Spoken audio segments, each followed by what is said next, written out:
आक्रोश है। और हमारे प्रधानमंत्री मुंबई में आते हैं और फिल्मी सितारों के साथ 9 घंटे बिताते हैं, एकदम कंफर्टेबल, कोई चिंता की लकीर नहीं। उनका श्रेय भी भारतीय सेना को, भारतीय फौज को देना चाहिए कि वो वहाँ मरने के लिए तैयार है, लड़ने के लिए तैयार है, इसलिए प्रधानमंत्री घूम रहे। तो जो भी होगा और जो भी हुआ है अब तक, वो भारतीय सेना का ही श्रेय है। लेकिन नेतृत्व जो है, सरकार, वो खोखला है।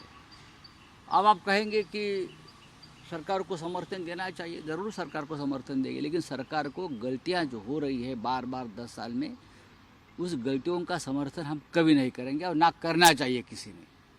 अपनी 71 का सर एग्जाम्पल दिया कि इंदिरा जी ने भी आज़ादी दी थी, लेकिन युद्ध करना है यह फैसला उन्होंने लिया था। ये केस में अब तक वो होता हुआ ये एक पॉलिटिकल निर्णय होता है, जिसे हम राजकीय इच्छा शक्ति, पॉलिटिकल विल पावर, खुद जो होगा उसकी जिम्मेदार मैं हूँ, उसे नेतृत्व कहता है। तुम देखो, तुमको पूरा मैंने फ्रीडम दिया है, आप लड़ो, हम कपड़े संभालेंगे,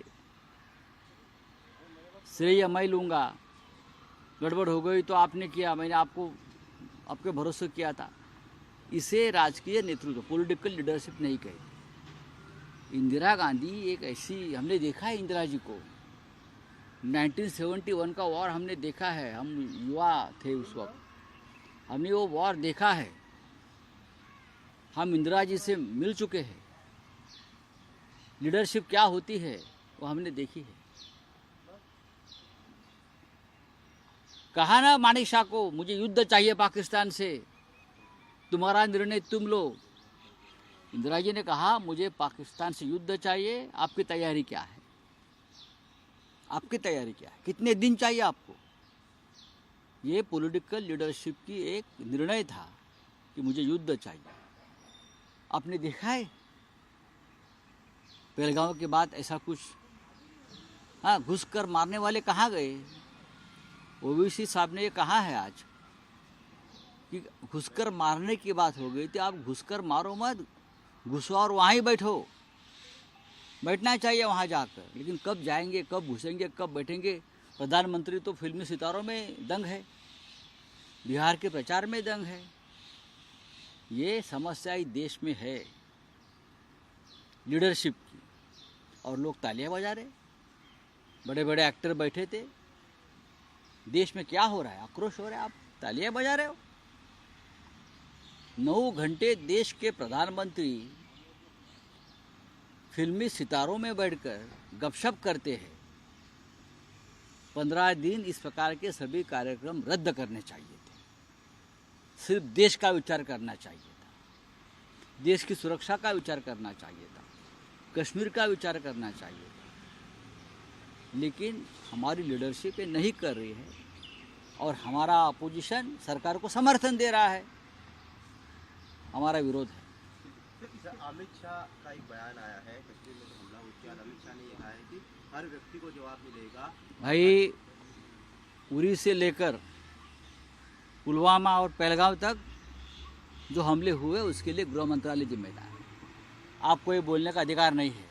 सबसे पहले आपका इस्तीफा आना चाहिए था। अगर आप असली देशभक्त हैं ना, तो इस देश में सबसे पहले इस्तीफा या बरतरफी या निलंबन गृह मंत्री का होना चाहिए था। अभी तो आप बोलेंगे उसको जवाब देंगे, उसको जवाब देंगे, जवाब तो हमारी फौज देगी। लेकिन आपकी गलती, आप 24 घंटे जो कारस्थान राजनीति में चक्रव्यूह में बैठे हो ना, उसकी सरकार गिराओ, उसकी सरकार लाओ, ये विधायक तोड़ो, ये सांसद फोड़ो, ये आपका काम है।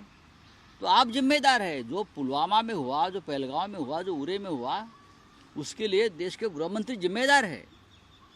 ये अपोजिशन को समझना चाहिए। क्या समर्थन दे रहे अपोजिशन? समर्थन दीजिए सरकार को, लेकिन सबसे पहले गृह मंत्री का इस्तीफा मांगो। सर, इसके अलावा क्या शिवराज पाटिल का इस्तीफा मांगा था ना? दिया ना? किसने मांगा था इस्तीफा? बीजेपी ने मांगा था ना? तो ये कौन है? मराठीत प्रश्न आहे की हाँ, केंद्रीय गृहमंत्री हो जाएगा। सर आपने कहा वर्षा बंगले में जानवर का सींग गड़ा हो वो सकता है, कल मैंने आपकी बात वजह किया, से- अभी नई बात नहीं होगी उसका ऊपर. राऊत साहेब, मराठीत बोला. प्रश्न आहे की केंद्रीय गृहमंत्री अमित शहा असं म्हणतात की चुन चुन के मारेंगे, एकाही दहशतवाद्याला अहो ते सोडणार किती वेळा बोलणार. सगळ्यात पहिला त्यांनी गृहमंत्र्यांनी राजीनामा द्यायला पाहिजे. चुन चुनकर मारेंगे हे प्रत्येक वेळेला बोलतात. काँग्रेसच्या काळात सुद्धा गृहमंत्री हेच बोलत होते आणि आताही तुम्ही तेच बोलतायत. भारतीय जनता पक्ष आणि जनता पक्षाचे मंत्री ही काँग्रेस पक्षाची भ्रष्ट नक्कल आहे. कार्बन कॉपी नाही, भ्रष्ट नक्कल आहे. अमित शहा म्हणतात की चुन चुन कर मारेंगे, एक को भी नाही छोडेंगे. मुळात जे घडले त्याला जबाबदार गृहमंत्री आहेत. जो प्रकार घडलेला आहे पेलगावला, जे 27 लोक निरपराध मारले गेले, ती जबाबदारी घेऊन अमित शहानी राजीनामा द्यायला पाहिजे. ते राजीनामा देत नसते तर प्रधानमंत्र्यांनी त्यांना प्रायश्चित दिलं पाहिजे.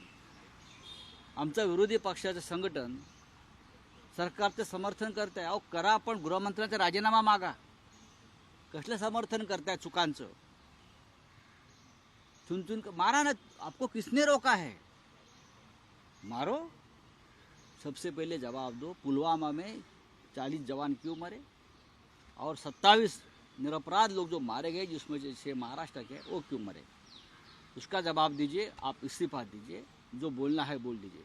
राऊत साहेब, पण तुम्ही सातत्यानं अमित शहांच्या राजीनाम्याची मागणी करतात, पण इंडिया अलायन्स असेल किंवा महाविकास आघाडी असेल, विशेषतः तुमच्या बघा, महाविकास आघाडीचे शिल्पकार शरद पवार हे म्हणतात की आम्ही सरकार बरोबर आहोत. सरकार बरोबर म्हणजे सरकारच्या चुकांबरोबर आहात का? सरकारने ज्या चुका केलेल्या आहेत देशाच्या सुरक्षेसंदर्भात, त्याच्यावर कोणी बोलायचं? शिवराज पाटलांचा राजीनामा घेतला होता तेव्हा शरद पवार साहेब होते मंत्रिमंडळात. शिवराज पाटलांनी बॉम्बस्फोट घडवले नव्हते ना, पण त्यांची नैतिक जबाबदारी होती. दिल्लीचे बॉम्बस्फोट जे घडले, शिवराज पाटलांचा राजीनामा घेतला गेला. लक्षात घ्या, काँग्रेसने. आम्ही सरकारच्या बरोबर आहात काय? कोण बोलताय? बोलू द्या त्यांना. आम्हीही सरकारच्या बरोबर आहोत, पण युद्ध तर सुरू करा. सरकार राजकारणच करताय. या सगळ्या गोष्टीचं करताय ना. काल सरकारच्या बरोबर आहोत. 24 तासामध्ये प्रधानमंत्री बिहारला गेले प्रचाराला. याचं समर्थन करणार का माननीय शरद पवार साहेब? काल प्रधानमंत्री मुंबईत आले. 9-10 तास फिल्मी सुतारांच्यात रमले, प्रवचन दिलं. मुंबई मनोरंजनाची राजधानी आम्हाला माहिती आहे. शाहरुख खान, आमिर खान, ही नटी, ती नटी, तो नट समोर बसून टाळ्या वाजवत आहेत. याचं समर्थन आम्ही करायचं आहे का? बसा दिल्लीमध्ये आणि स्ट्रॅटेजी आखा. सैन्यावर टाकलंय सगळं जबाबदारी, भारतीय सैन्यावर. इंदिरा गांधींनी सैन्यावर नाही टाकलं. निर्णय दिला, आदेश दिला, मला युद्ध करायचं आहे. याला म्हणतात राजकीय इच्छाशक्ती. तुमच्याकडे आहे का ती? अशा सरकारचं समर्थन म्हणजे कमजोरीचं समर्थन, उडाणटप्पूपणाचं समर्थन आणि टपोरीपणाचं समर्थन आहे ते. ज्यांच्या चेहऱ्यावर चिंतेची लकीर दिसत नाही. काल पहा प्रधानमंत्र्यांचा चेहरा तुम्ही. एखादा प्रधानमंत्र्यांनी हा कार्यक्रम रद्द केला असता नटनट्यांबरोबरचा, एखाद्या प्रधानमंत्र्यांनी बिहारचा प्रचाराचा दौरा रद्द केला असता. हो, पण ते फिरतायत मस्त मौला, हरफन मौला. याच्यावरती आम्ही बोलणार. ज्यांना सरकारला समर्थन द्यायचं या सगळ्या गोष्टीबद्दल त्यांनी द्यावा. ते जनतेच्या भावनांशी खेळतायत. गृहमंत्री अमित शहा या सगळ्या घटनांना जबाबदार असतील तर त्यांचा राजीनामा प्रधानमंत्र्यांनी घ्यायला हवा. म्हणजे विरोधी पक्षातच या नाही. मुद्द्यावर एकवाक्यता नाही. नाही, ते बघा, मी आमची भूमिका सांगतोय. अमित शहा या सगळ्या गृहमंत्री देशाचे कोणी असतील. तुम्ही शिवराज पाटलांचा राजीनामा घेतला होता. आर पाटलांचा राजीनामा इथे घेतला होता ना. मग आर पाटलांचा राजीनामा पवार साहेबांनी का घेतला होता इथे? जर त्यांना अमित शहांचा राजीनामा नको आहे, मग महाराष्ट्रातल्या 26/11च्या हल्ल्यानंतर लोकभावनेचा आदर करून माननीय शरद पवार साहेबांनी या राज्याचे गृहमंत्री असलेले आर पाटलांचा राजीनामा घेतला. काँग्रेसने विलासराव देशमुखांचा राजीनामा घेतला दहशतवादी हल्ल्यानंतर. हे विसरू नका. आणि माझ्याकडे प्रत्येक संदर्भ आहे. मी बोलतो आहे त्या जनभावना आहेत आणि इतिहासाला धरून बोलतो आहे. आर पाटलांचा राजीनामा ज्याने घेतला, विलास सावंतांना राजीनामा द्यायला लागला, त्याच्यामुळे काही गरज नव्हती. मग त्यांनी अमित शहांचं समर्थन करू नये. पण राऊतसाहेब, या निमित्तानं किंवा या प्रकरणाच्या निमित्तानं शरद पवार हे भाजपशी जुळवून नाही, घेतात. मला तसं वाटतं.